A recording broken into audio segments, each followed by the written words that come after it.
Добар ден, почитувани гледачи. Среда 17 часот и 15 минути, термин за уште едно ново издание од емисијата од своја страна на фреквенцијата на телевизија Сонце. Нова 2024 година, се надевам дека се одморивте убаво после сите празници кои што помина, дека поамбициозни, повесели, порадосни влегуваме во новата година со повисоки цели и секако со поубави изданија од емисијата од своја страна. Токму за таа цел ви носиме и нови гости, запознаваме нови имиња. По тој повод денес отблизу ја запознаваме нашата поетеса Гордана Каракашевска. Во 2023 кон нејзиниот крај отпечат излегува Патот на водата, токму од Гордана Каракашевска. Станува збор за збирка поезија. Ке дадеме малку фокус и на нејзиното најново дело, меѓутоа и на целото нејзино творештво, меѓутоа и одблизу нели ќе ја запознаеме поетесата и авторката, да не должам многу во најавата. Горде, добре дојде во емисијата од своја страна. Добро ве најдов. Добре дојде во телевизија Сонце, ти благодарам што ја прифати мојата покана. Благодарам и јас на вас. Поздрав до гледачите на телевизија Сонце и на твојата емисија. Многу ми е драго што и така успеавме да го договориме ова интервју, како што кажавте и вие, новата година ви почнува убаво, токму еве медиумски, токму да го заокружиме целото ваше творештво досега. Во 2023 кон крајот излегува Патот на водата, како помина промоцијата. Овде имаме од Верица Муковска и од Вања Таневски рецензија, да се прочита вели Патот на водата значи да се навлезе во универзумот на водата, а со тоа и на животот. Кој е Патот на водата? Патот на водата беше промовирана на 12 декември минатата година во Градска библиотека Браќа Миладиновци во Скопје, во ТГ за југ собата, спомен собата на браќата Миладиновци. Промоцијата помина одлично. Книгата си има свој пат. Јас сум презадоволна. Патот на водата е всушност книга за љубовта, меѓутоа и книга за животот. Водата е живот. И љубовта без љубов нема живот. Ајде од самиот почеток, Гордана Каракашевска, интересна е вашата приказна, читав доста, истражував за вас, вие сте поводекол од Пехчево, меѓутоа од самото ваше детство почнувате овде да живеете во Скопје, еден одреден период од вашиот живот живеете во Италија, Торино, од таму носите еден друг креативен свет, ви се отвараат некои нови видици, пишувате од 13 години. Да. Од каде љубовта кон пишаниот збор, Горде, и дали тоа можеби го наследивте од некого од вашето семејство? Како почнува вашата приказна со убавиот збор? Мислам дека пресуден е талентот, меѓутоа како што велат, талентот е 1%, 99% е работата, да се надоградува човек. Љубовта кон литературата, љубовта кон книжевноста и љубовта кон пишаниот збор се ги носам во себе.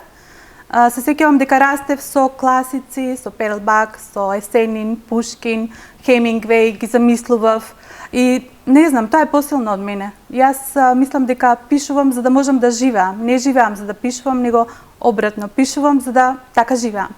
Така, што ви донесе животот во Италија? Дали можеби таму ви се роди некоја нова инспирација? Дали можеби ви се отворија таму некои нови патишта, нови видици? Каква е уметноста таму во Торино, конкретно Италија? Италија е преубава држава, преубава земја.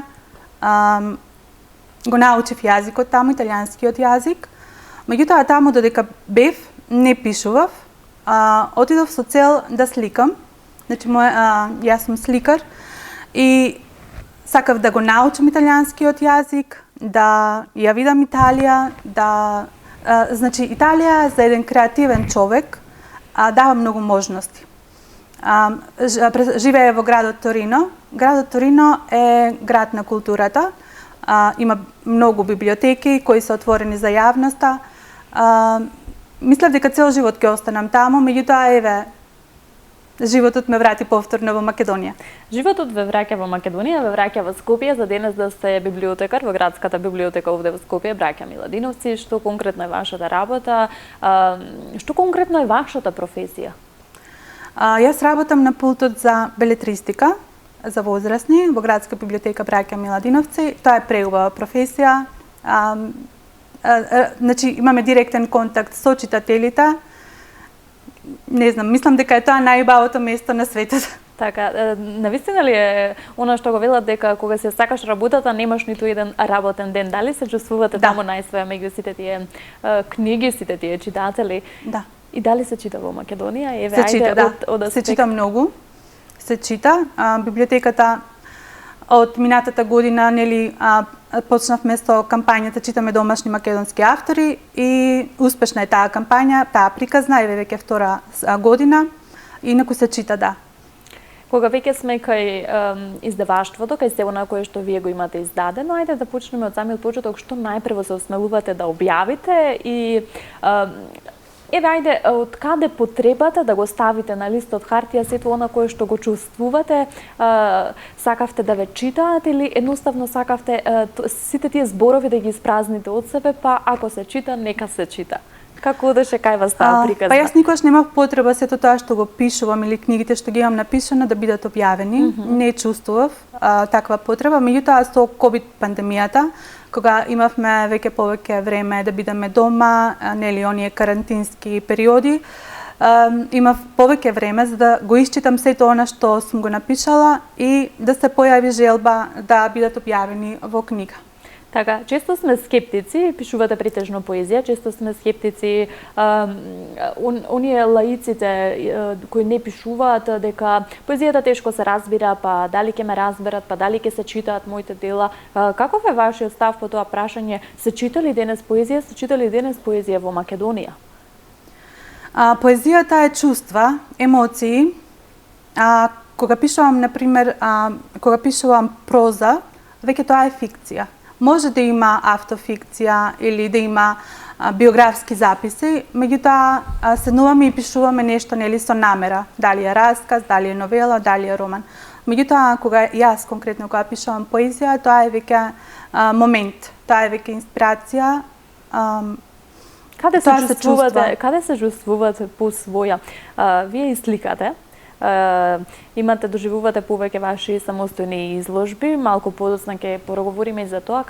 Мене ме интересира каде се чувствувате најсвоја. Пишувате поезија, пишувате проза, работите работа која што велите дека ја обожавате со читателите и сликате, каде Гордана Каракашевска е најсвоја? Во поезијата, секако.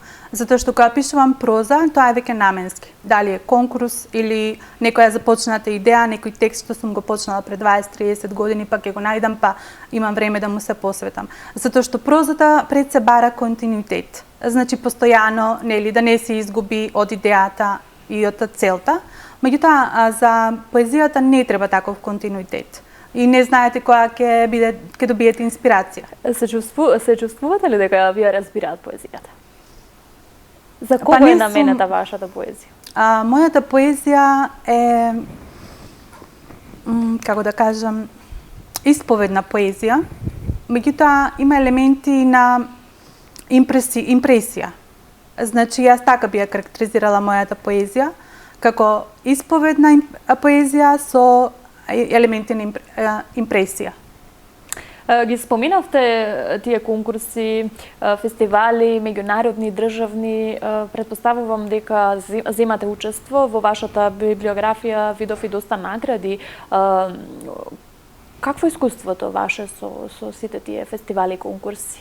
Па повеќе бев посветена на фестивалите и на конкурсите баш кога беше периодот на ковид пандемијата, затоа што повеќе имав време. Искрено сега во последната година, минатата година веќе и оваа година не, затоа што навистина работам пишувам други книги, работам исто јас и преведувам, така да не можам да стигнам секаде. Така, велите дека го познавате италијанскиот јазик. Дали може би нешто од вашите дела е преведено токму и на некој странски јазик, еве конкретно италијански? Одредени песни на англиски и на италијански, да, и се објавени веќе во меѓународни списанија, електронски меѓународни списанија. Од минатата година почнав да работам на преводи на сите мои 5 книги, јас лично на англиски и на италијански јазик, и тоа е еден проект што навистина бара време, концентрација и посветеност. Сам дома со книгите и немам време за други работи. Така, како дел од градската библиотека Браќа Миладиновци, колку библиотеката е организатор токму на такви литературни случувања, литературни настани и промоции? Има, мислам дека и македонската јавност е и запознаена со активноста на нашата библиотека. Секој месец имаме книга на месецот. Во склоп на книга на месецот има и клуб на читатели, кои на крајот на месецот се одржува и разговараат за конкретното дело што било книга на месецот, така да библиотеката работи одлично. Одлично. Кога сме веќе кај издаваштвото, со која издавачка куќа соработувате? Дали тоа можеби се различни издавачки куќи за различни ваши дела? Да, сите книги се издадени во различни издавачки куќи. Прво излезе Сеньор Џордано и размислувањата за. Тоа е книга раскази, објавена 2021. Расказите ги пишува в 2019 година и ги објави Дата Песнопој од Битола. Исто Дата Песнопој се јавува како објавувач на романот Разголување и на Скршен поет и други поеми. Тоа е првата моја стихозбирка. Веќе 2022 излегува од печат Куќа од хартија, издавач е ПНВ публикации. Беше промоцијата во мај. Куќа од хартија поезија? Да, е поезија. Промоцијата беше во мај во КИЦ, во Скопје. И 2023 излезе Патот на водата во издание на Современост. Разголување е роман. Така, малку сакам да дадеме фокус на Разголување. Станува збор за каков роман? Станува збор за роман кој дава во романот е обработен само еден лик. Главниот лик е Марта, 25 годишна девојка и дава едно неполно денонокие од нејзиниот живот. Така. Значи, размислувањата на Марта и одлуките што ги носи таа во животот, колку влијаат на самите понатаму во животот. Меѓутоа, во самата книга се обработува една табу тема, тоа е самоубиството, како дел од живеењето. Така да интересен роман, вреди да се прочита. Јас го почнав да го преведувам и на англиски и се надевам дека ќе биде наскоро и објавен на англиски јазик. Каков е фидбекот од читателите конкретно за романот? Дали можеби тоа е некое почитано дело од вас? Што кажува искуството? Дали беше недела-две, со еден читател што го прочитал романот, ми рече интересен стил, необичен, го нема тоа во Македонија. Сметате дека се издвојувате по вашиот стил од останатите автори? Мислам дека да. Читате македонски автори? Читам, да. И сега кога сме кај македонските автори, јас и моите пријатели од Арс Ламина, издавачката куќа, соработуваме, потикнуваме читачки навики, потикнуваме читање на македонски автори. За секој мој гостин од Арс Ламина ми обезбедија книга подарок. Јас за вас ја одбрав Мастилна мапа од Марија Ралповска. Се надевам ја немате во вашата домашна библиотека. Се надевам дека ќе уживате во вашето слободно време со филџан кафе и ќе си ја прочитате. Повелете, ова е за вас. Благодарам. Кога сме веќе кај македонските автори, што кажува вашето искуство, еве и работата во библиотеката, колку денес даваме шанса на македонските автори, колку си ги цениме нашите македонски автори и дали можеби во едно такво време каде што јас велам секој дојде да може да објави книга и секој да се каже, да се нарече себе си писател или поет, навистина можеме да ги препознаеме вистинските и добрите автори, поети, писатели. Да. Славко Јаневски има речено дека ќе дојде време кога никој нема да чита, а сите ќе пишуваат. За жал е дојдено веќе тоа време. Може би тоа време. Да, веќе секој може да објави книга и да се нарече писател или поет. Меѓутоа, јас велам дека и убедена сум дека најдобар филтер е времето. Времето е судија и ќе каже што е добро, а што не. Што ќе се чита понатаму, ние самите не можеме да знаеме. Можеме само да предвидиме, меѓутоа времето е најдобар филтер. Така, читате ли лично вие македонски автори? Јас да, читам. Меѓутоа сакам да прочитам и да бидам во тек и со светските изданија, со што е ново во светот. Меѓутоа се навраќам често и на оние мои омилени автори. Дали тоа ќе биде песна на англиски или пак повторно некој роман, меѓутоа се навраќам повторно, ме влечат. Некако Повеќе се наоѓам, ги сакам оние писатели и поети или поетеси што мене ме направиле тоа што сум, што влијаеле на мене, додека растев и додека сум се, сум го градела мојот стил или израз на пишување, тие извршиле влијание, како што е, не знам, Китс, Јейтс, Силвија Плац, постојано ја спомнувам, Емили Дикинсон, меѓутоа го сакам и Селинџер. Има многу автори што сакам. Меѓутоа не ги сакам сите нивни дела, можеби тоа само една книга или една песна. Така, ајде малку за сликарството, за изложбите. Можеби првична ваша љубов сликарството, зошто токму сликарството, од кога и како сликарството? Додека расте во Пехчево, наставникот ме водеше над превари, се издвојуваш веќе со талентот, така е. Она комбинација на боите, мешање на бои. И меѓутоа јас никош себе си не се гледав како сликар. И знаев дека нема да ми биде мене пресудна професија во животот, повеќе се гледав како писателка. А тоа ќе ми биде нешто дадено од Господ, што јас кога ќе имам време ќе му се посветам. И доаѓаш до изложба? Да. Од не се гледам како сликар, до самостојна изложба. Колку даваме шанса на уметноста кај нас? Па, за наша среќа... Како поминаат твоите изложби? Како поминуваат твоите изложби? Јас немам многу направени изложби. Во Италија имавме 2 групни изложби, таа ги организираше галеријата кај што беа изложени моите слики. И сум задоволна од таму, од тоа што го носам јас како спомен од Италија. Овде во Скопје и во Пехчево иницијатор на за изложби секогаш беше син ми, Вања. Така да, заради негова љубов и негов атер, ги направивме изложбите. За наша среќа во Скопје постојано има убави настани.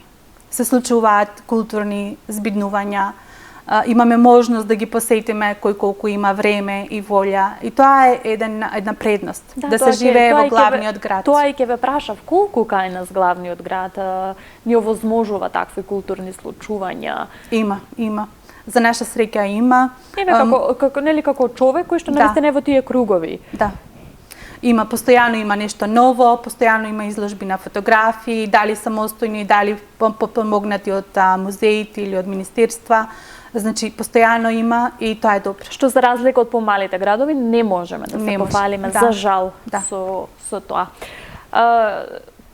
Која е вашата, еве конкретно и за сликарството и за сето она кое што го творите, поезијата, прозата, од што најчесто Гордана црпи инспирација? Па животот е најголема инспирација. Се околу нас, јас постојано велам, за мене се е поезија. Тоа исто значи дека за мене се е и уметност. Јас верувам дека секој човек е креативен, некој повеќе, некој помалку, и секој различно го изразува тоа. Можеби некој креативно ќе се изрази преку облеката или преку фризурата или во куњата, Јас верувам преку се можеме, односно преку се изразувам и се е порака и се е уметност, кој како ќе се разбере, кој како ја разбира. Гордана, што го исполнува вашето слободно време, што правите надвор од сите овие активности, од библиотеката, од творештвото? Имате ли можеби некое друго хоби надвор од поезијата, надвор од пишувањето? Па фотографијата, да. Ја сакам фотографијата, сакам да погледнам изложби фотографија, без разлика дали се црно-бели или групни фотографии, групни изложби на фотографии или самостојни. Така да фотографијата ми е една нова љубов што ја откривам последниве години. Давате ли во вашата уметност нешто свое, нешто, мислам, нормално дека се давате самата себе, меѓутоа нешто автобиографско, нешто ваше оставате во делата? Да, јас велам дека мојата проза е фикција. Комплетно. Прозата е фикција, меѓутоа поезијата можеме да ја пронајдеме вам? Автобиографска, комплетно. 100% во сите песни. Па впрочем и како не би пишувале поезија, освен ако не е тоа доживеано или автобиографски почувствувано. Токму така. Што се спремам ново, Гордана? Како што спомнав, почнав да работам на превод на книгите. на италијански и на англиски паралелно. И кај мене е интересно што кога ќе почнам еден одреден проект, јас например не знам, никош не сум доследна да речам сега ова ќе го правам и веќе ништо друго. Меѓутоа може наредниот ден јас веќе добивам некоја идеја или инспирација за нова книга или за нешто сосема друго или за илустрации или за книги за деца. Почнав да пишувам пред неколку години бајки, приказни, сликовници за деца. Работам на тие илустрации. И тоа се проекти што бараат на вистина време и посветеност, така да многу и немам слободно време. Меѓутоа во слободно време сакам да седам со пријателките на кафе и да разговараме или да прошетам до Струга, до Охрид. Така, може би во Пехчево, вашиот роден крај. Па сега е зима. Сега е зима, така. Меѓутоа, навистина имаме со што да се пофалиме. Да, убава е Македонија. Убава е Македонија, навистина е убава Македонија. Каков е одзивот за Патот на водата? Како последно дело се читали? Да, се чита. Ја бараат во библиотеката и убаво. Имаше една промоција? Имаше, да. Дали се спрема можеби некоја нова промоција за Патот на водата? Па не би знаела да кажам. Немам ништо конкретно во план, нешто да најавам во врска со тоа, не. Така да работам, јас постојано работам, постојано пишувам, веќе известно време не сликам, можеби едно 10 години. Неколку слики направив кога беше пандемијата. Меѓутоа и сликарството се бара време, дел од тебе, дел од времето со најмилите. Едноставно ова е голема жртва.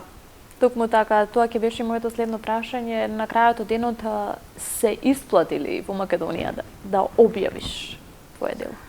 Па дали се исплати? Јас никош не гледам на тоа така дали се исплати или не. Многу е поважна личната сатисфакција, дали ние сме среќни со тоа. Се додека го правам тоа што го сакам, дали е сликањето, пишувањето, што и да работам, се додека јас тоа го сакам да го правам и сум среќна, друго не е важно. Токму така. Не е важно кој што ќе рече и дали се исплати. Так. Не може да се живее во Македонија од пишување. Да, тоа далеку од на тоа. тоа алудирав, така. И меѓутоа човек треба да сонува. Секоја една жена треба да сонува и треба да гледа горе во ѕвездите и напред. Не треба да застанеме и да речеме, зошто тоа или зошто го правам тоа? Или да се на критиките. Секогаш ќе има критики, секогаш ќе има некој што ќе каже, како ќе каже. Меѓутоа не. Па да, доколку правиш нешто, секогаш ќе има. Да. Меѓутоа тоа не треба да допира до нас. Важно е тоа што ние го носиме и што имаме да го кажеме. Јас велам дека моите книги ќе останат после мене и можеби ќе инспирираат некојаш некоја девојче, некоја девојка и ќе речат чекај, види. Значи, се додека сум инспирација за некој, тоа е успех. Прекрасно кажано. Влеговме во новата година, 2024, испративме позади нас многу убави празници. Како си поминавте за празниците вие и при самиот крај сакам да упатиме така една убава порака до сите оние кои што ќе го погледнат ова интервју, до нашите драги гледачи, еве токму човек кој што се занимава со убав збор, да упатиме неколку убави зборови кон нашите гледачи. Меѓутоа, ајде прво како си ги поминавте празниците? Празниците се за семејството, за најблиските, за роднините, за пријателите. Така ги поминав и јас, со најблиските, со љубов, празнично, со храна, наша македонска традиционална нели трпеца. Најубава. Да, најубава. Така да, тоа е тоа. Која е пораката гордо со која што ќе го заокружиме овој интервју? Пораката е да читаат домашни македонски автори. Така, меѓу другото. И поезија. Така. Ви благодарам. Ви благодарам и вам за одвоеното време, за убавиот разговор. Ви честитам за се објавено и сработено до сега. Ви посакувам многу успех во делот на творештвото, многу успех во делот на професионалната кариера и професионалната работа. Се надевам дека и медиумски и настрана од медиумот ќе можеме да се гледаме токму на едни вакви културни убави настани избиднувања до нашето следно гледање, Горде. Благодарам. Така е, почитувани гледачи, со ова го завршуваме и ова издание од своја страна. Имавме еден убав пријатен книжевен разговор со поетесата Гордана Каракашевска, дадовме фокус на Патот на водата, незината најнова збирка поезија. Се надевам дека успеавме да допреме до вас, да ве инспирираме и можеби да ве мотивираме да си купите македонски автор и да си прочитате нешто добро. Топло ве поздравувам овде и најавувам наша наредна средба за 7 дена од сега.